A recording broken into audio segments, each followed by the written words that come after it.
जय मसीह की। यीशु के दृष्टांत नाम एक श्रृंखला को हम कर रहे हैं और इसमें वीडियो नंबर 2 ये वाला वीडियो है। और इसमें हम बीज बोने वाले के यीशु के दृष्टांत की चर्चा हम करने वाले हैं। और इसके लिए सबसे पहले हम मत्ती का सुसमाचार उसका 13 अध्याय उसके 1 से 9 वचन तक पढ़ने वाले हैं। और उसके बाद परमेश्वर के राज्य के बारे में यीशु ने जो सिखाया वो यहूदियों का परमेश्वर के राज्य के बारे में जो समझ था उसके साथ हम तुलना करेंगे और 7 ऐसे बातों को सीखेंगे जो यीशु मसीह ने यहूदियों को करेक्ट कराते हुए परमेश्वर के राज्य के बारे में उनको सिखाया। तो शुरू करते हैं मत्ती का सुसमाचार उसका 13 अध्याय उसके 1 से लेकर 9 वचन तक। वहां इस प्रकार लिखा हुआ है, उसी दिन यीशु घर से निकलकर झील के किनारे जा बैठा और उसके पास ऐसी बड़ी भीड़ इकट्ठी हुई कि वह नाव पर चढ़ गया और सारी भीड़ किनारे पर खड़ी रही और उसने उनसे दृष्टांतों में बहुत से बातें कहीं। एक बोने वाला बीज बोने निकला। बोते समय कुछ बीज मार्ग के किनारे गिरे और पक्षियों ने आकर उन्हें चुग लिया। कुछ बीज पथरीली भूमि पर गिरे जहां उन्हें बहुत मिट्टी न मिली और नरम मिट्टी न मिलने के कारण वे जल्द उग आए, पर सूरज निकलने पर वे जल गए और जड़ न पकड़ने से सूख गए। कुछ बीज झाड़ियों में गिरे और झाड़ियों ने बढ़कर उन्हें दबा डाला, पर कुछ अच्छी भूमि पर गिरे और फल लाए, कोई 100 गुना, कोई 60 गुना, कोई 30 गुना। जिसके कान हो वो सुन ले। अब मत्ती का सुसमाचार 13 अध्याय में यीशु मसीह ने स्वर्ग के राज्य के बारे में बहुत सारे दृष्टांतों को कहा और यह दृष्टांत जो है उन दृष्टांतों में पहला दृष्टांत है। अब यहूदी लोग जो है परमेश्वर के राज्य की प्रतीक्षा में रहने वाले लोग थे। वे मसीहा की प्रतीक्षा में रहने वाले लोग थे। उनका विश्वास यह था कि जब मसीहा आएगा वो एक राजनैतिक मसीहा होगा जो रोम के साम्राज्य को पराजित कर कर इज़राइल को आजाद करेगा और इज़राइल को दुनिया के राज्यों में सबसे प्रमुख बनाकर इज़राइल को परमेश्वर के राज्य के रूप में स्थापित करेगा।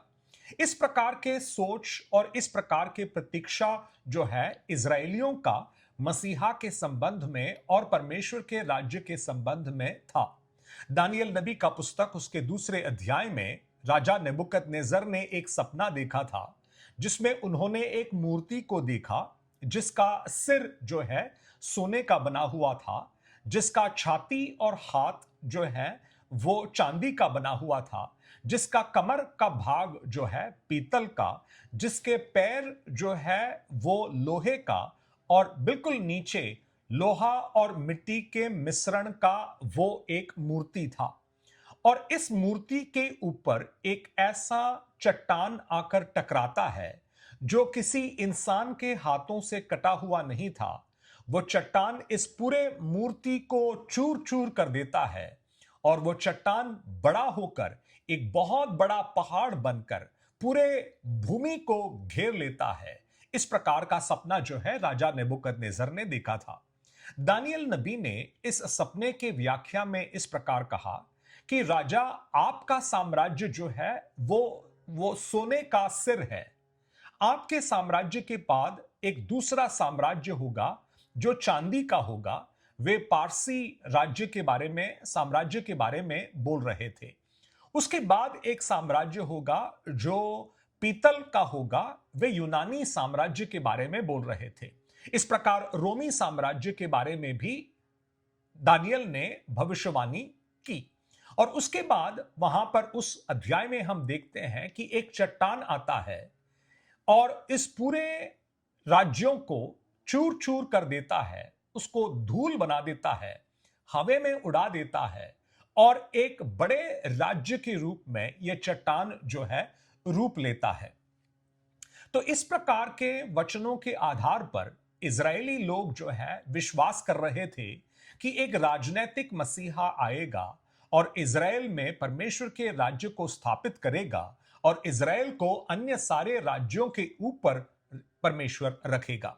लेकिन यीशु मसीह जब इस पृथ्वी पर आए तब उन्होंने इस प्रकार सिखाना चाहा कि वे इस प्रकार के एक राजनैतिक मसीहा नहीं है, एक राजनैतिक परमेश्वर के राज्य की स्थापना करने वे नहीं आए हैं। उनका राज्य जो है आत्मिक है, वो राजनैतिक इत्यादि जो लिटरल किंगडम ऑफ गॉड है वो बाद में आने वाला है। अभी वर्तमान में आत्मिक परमेश्वर के राज्य का आगमन होने वाला है। और इस फर्क को समझाने के लिए, इस आत्मिक परमेश्वर के राज्य को समझाने के लिए यीशु ने बहुत सारे दृष्टांतों की इस्तेमाल की, और यह बीज बोने वाले का दृष्टांत जो है उसमें पहला दृष्टांत है। अब यीशु मसीह ने ना केवल इस दृष्टांत को हमें बताया है, यीशु मसीह ने इस दृष्टांत का व्याख्या भी हमको दिया है उसके 18 वचन से लेकर आगे। अभी मैं आपके लिए 18 और 19 वचन को पढ़कर सुनाना चाहता हूं, क्योंकि इस दृष्टांत को समझने के लिए जो कुंजी है वो 18 और 19 वचन में हम पढ़ते हैं। अब तुम बोने वाले का दृष्टांत सुनो। जो कोई राज्य का वचन सुनकर नहीं समझता, उसके मन में जो कुछ बोया गया था उसे वह दुष्ट आकर छीन ले जाता है, यह वही है जो मार्ग के किनारे बोया गया था। दो बातों को यहां पर हम देखते हैं। नंबर एक, वो बीज क्या है? वो राज्य का वचन है। बीज बोने वाले के इस दृष्टांत में वो बीज क्या है? वो परमेश्वर के राज्य का वचन है, वो सुसमाचार है। और ये जमीन क्या है? जमीन जो है लोगों के हृदय या लोगों के मन है। देखो यहां पर क्या लिखा हुआ है, जो कोई राज्य का वचन सुनकर नहीं समझता, उसके मन में जो कुछ बोया गया था।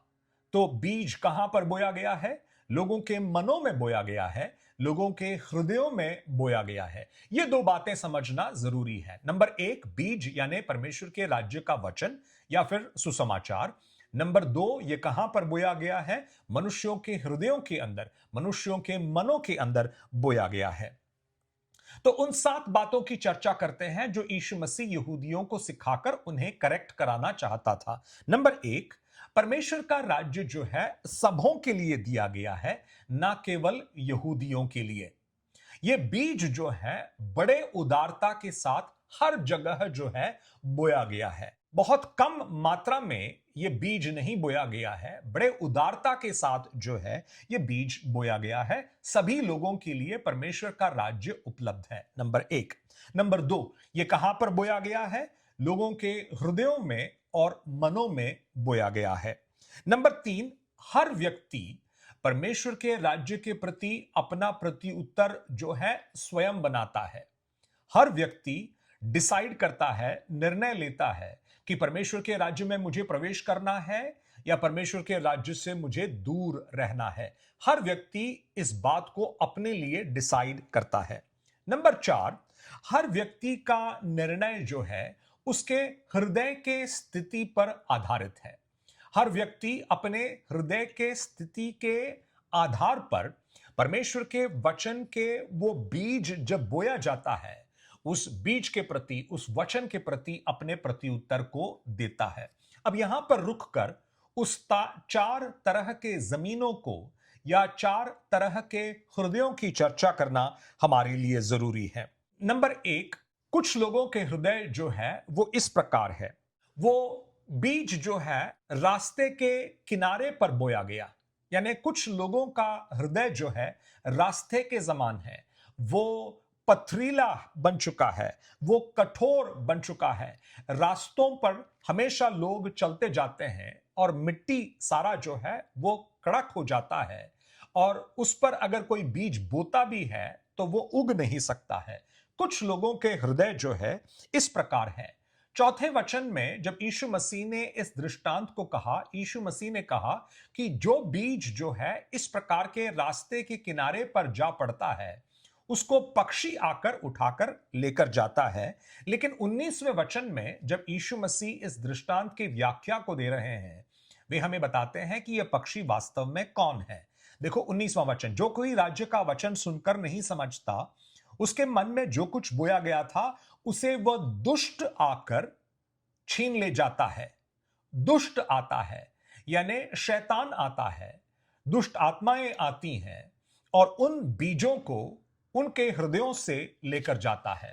तो पहला जमीन जो है या पहले तरह के लोग वो है जिनका हृदय जो है कठोर है, जो बड़े पत्थर दिल वाले हैं, मोटा मन के हैं और जिनके हृदयों में या जिनके मनों में जो बीज बोया गया है वो वहां पर उग ही नहीं सकता। दुष्ट शैतान आकर उन बीजों को उठाकर लेकर जाता है। इस प्रकार के कठोर दिल वाले कौन हैं? यीशु के दिनों में जो यहूदी धर्म के गुरुगण थे वे इस प्रकार के थे। इसीलिए यीशु मसीह ने 10 से 17 वचन में इस प्रकार के लोगों के बारे में बताया कि इनके कान होने पर भी ये सुनते नहीं हैं, इनके आंख होने पर भी ये देख नहीं पाते हैं।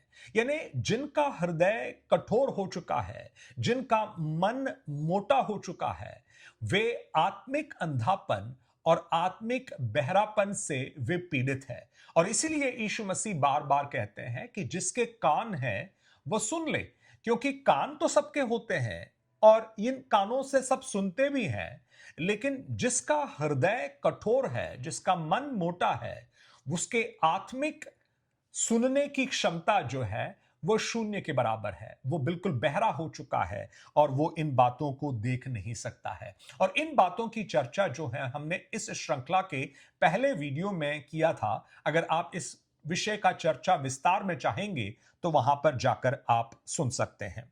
अब राज्य का वचन, कुछ लोग उसको स्वीकार ही नहीं सकते हैं क्योंकि उनका हृदय और उनका मन कठोर है, मोटा है, पत्थर है। अब दूसरे तरह का जमीन के बारे में हम 5वें और 6वें वचन में पढ़ते हैं। वहां पर इस प्रकार पढ़ते हैं, कुछ बीज यानी परमेश्वर के राज्य का वह वचन पथरीली भूमि पर गिरे, जहां उन्हें बहुत मिट्टी न मिली और नरम मिट्टी न मिलने के कारण वे जल्द उग आए, पर सूरज निकलने पर वे जल गए और जड़ न पकड़ने से सूख गए।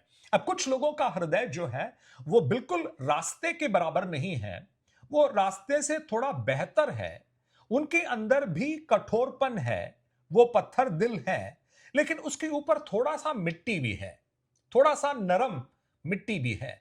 और इसीलिए जब परमेश्वर के राज्य का बीज उनके अंदर बोया गया, वो उग तो जाता है। पहले तरह के हृदयों में, जमीन में, वो परमेश्वर के राज्य का वचन का बीज उग भी नहीं सकता है। अब ये दूसरे तरह के जमीन में या दूसरे तरह के लोगों के अंदर ये वचन जो है उग तो जाता है, लेकिन देखो उसका व्याख्या यीशु मसीह किस प्रकार देते हैं 20 और 21 वचन में।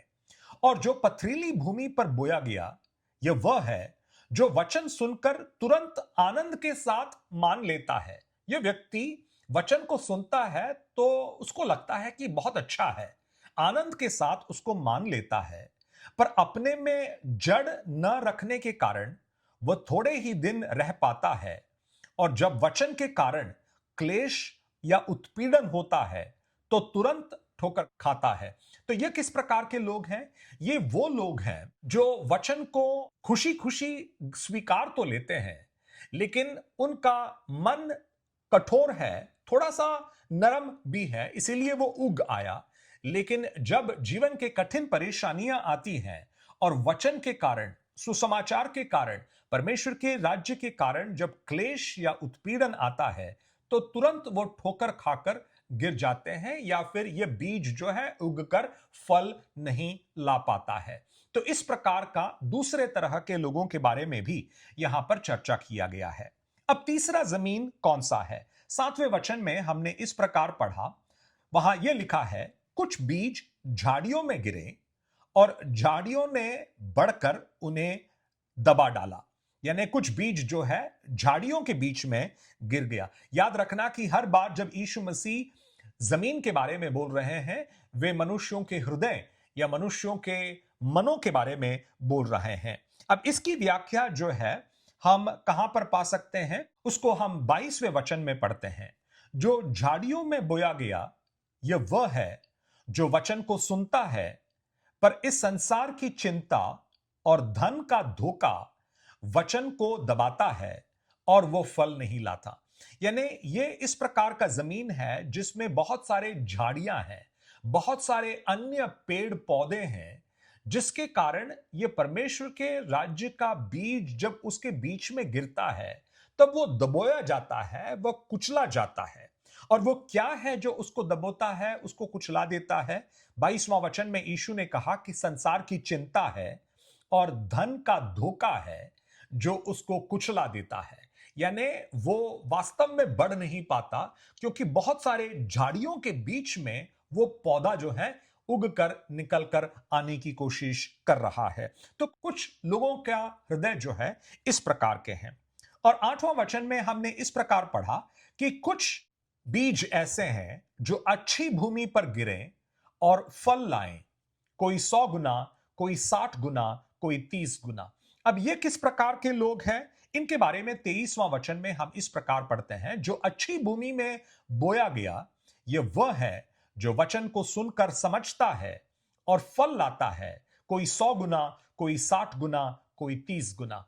अब इन लोगों का हृदय कैसा है? ये रास्ते के समान रहने वाला पत्थर दिल वाले या कठोर मन वाले ये नहीं है।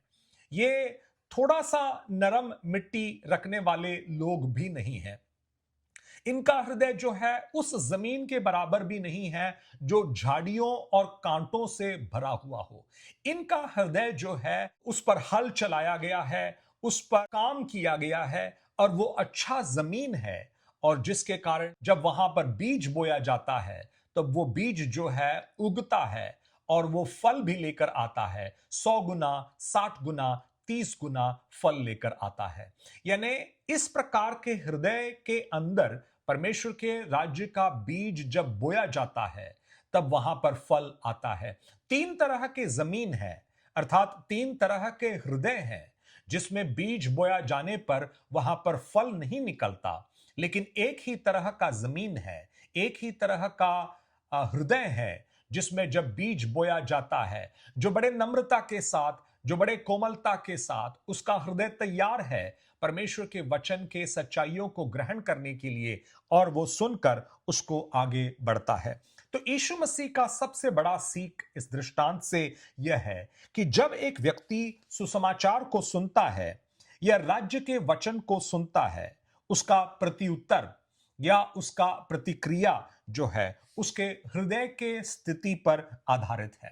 तो 4 सबकों को अब तक हमने सीख लिया जो यीशु मसीह उन यहूदियों को सिखाना चाहता था। नंबर 5, एक व्यक्ति राज्य के ऑफर को ठुकरा सकता है। यहूदी लोगों के लिए यह अविश्वसनीय बात है। वे सोचते थे कि सारे यहूदी जो है ऑटोमेटिकली जब मसीहा आएगा वे सभी परमेश्वर के राज्य में आएंगे। लेकिन यीशु मसीह यहां पर बोल रहे हैं लेकिन कि तुम यहूदी भी अगर परमेश्वर के वचन को ठुकराते हो तो इस राज्य में तुम प्रवेश नहीं कर पाओगे। नंबर 6, कोई भी ऑटोमेटिकली परमेश्वर का राज्य के बाहर भी नहीं होता। यानी यहूदियों का सोच यह था कि गैर यहूदी लोग जो है वे परमेश्वर के राज्य में आ ही नहीं सकते हैं, केवल हम ही यहूदी लोग परमेश्वर के राज्य के भागी होंगे। लेकिन यीशु मसीह यह सिखाना चाहते थे कि अगर एक अन्य जाति वाला परमेश्वर के राज्य को ग्रहण कर लेता है, उसके वचन को ग्रहण कर लेता है, तो वो भी उसके अंदर आ सकता है। नंबर 7, यहूदियों ने कभी भी यह नहीं सोचा कि परमेश्वर के राज्य में प्रवेश करने पर या प्रवेश करने के बाद किसी तरह का विरोध या किसी प्रकार का सताव हो सकता है। लेकिन यीशु मसीह ने इस दृष्टांत के द्वारा उन लोगों को सिखाया कि परमेश्वर के राज्य को ग्रहण करने के बाद भी सताव और विरोध आ सकता है। कांटीला वो अनुभव जो है जीवन में आ सकता है और कुछ लोग उन अनुभवों के कारण परमेश्वर को ठुकराकर भाग जाएंगे। तो इसके बीच में हमें अपने आप से पूछने के लिए एक दो सवाल है। नंबर 1, मेरा हृदय का स्थिति आज कैसा है? क्या मैं एक पत्थर दिल वाला हूं या फिर उस जमीन के समान हूं जिसके ऊपर थोड़ा सा मिट्टी है, नीचे पूरा पत्थर है?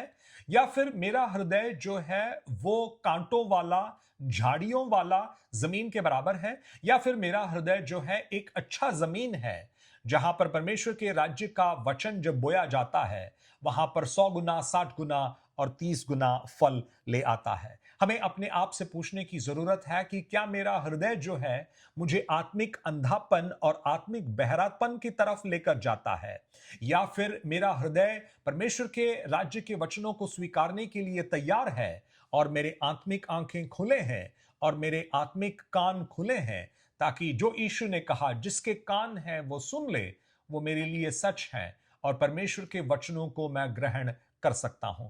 तो यह यीशु मसीह का वो पहला दृष्टांत था, वो बीज बोने वाले का वो दृष्टांत। यहां पर सचमुच में यीशु मसीह मनुष्यों के हृदय के बारे में और परमेश्वर के राज्य को किस प्रकार एक व्यक्ति स्वीकार सकता है या परमेश्वर के राज्य को किस प्रकार एक व्यक्ति ठुकरा सकता है, उसके बारे में जो है इस अध्याय में, इस भाग में वे सिखा रहे हैं। आने वाले जो दृष्टांतों में यीशु मसीह इस प्रकार के और अन्य सबकों को प्रस्तुत करने वाले हैं जिसको हम सीखेंगे। मैं विश्वास करता हूं कि यह आपके लिए आशीष का कारण हो गया है। परमेश्वर आपको इन वचनों से आशीष दे।